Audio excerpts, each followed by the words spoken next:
Arkadaşlar herkese merhaba, ben Nergiz Akar. Yine bir işe giderken video çekme saatindeyiz.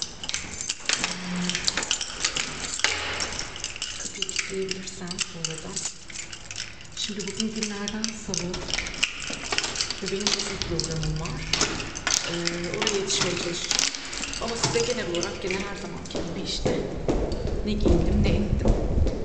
Hemen acelece göstereceğim. Asansörde aşağıya çağırdılar.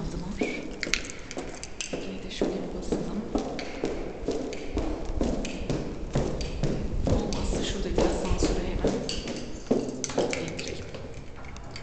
Şimdi arkadaşlar üzerimde böyle Seçil'den aldığım bir yeşil bir bluz var, tül bluz. Altında da gene Seçil'den aldığım, indirimden almıştım. Bir sale etek var, dantelli gibi. Togo'dan aldığım çanta ve ayakkabım var. Onları size göstereceğim şimdi. Umarım asansörün içi de dolu değildir.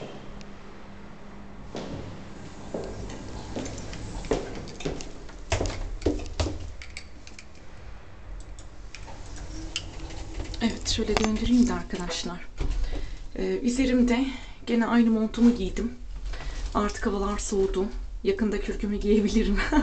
Evet, böyle çok güzel bir bluz arkadaşlar. Şu anda çıkartamadım paltomu.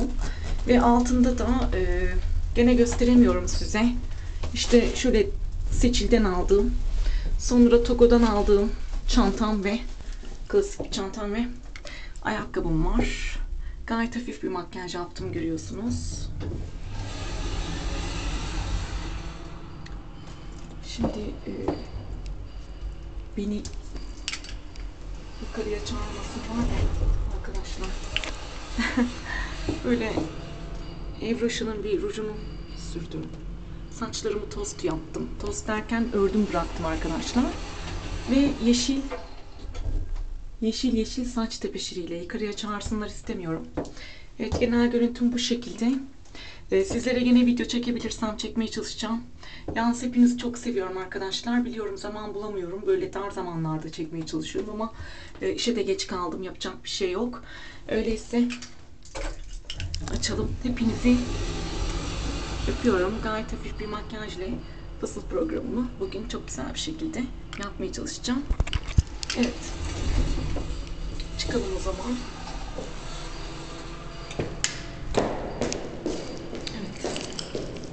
Hepinizi seviyorum. Yeni videolarla sizlerle olacağım arkadaşlar.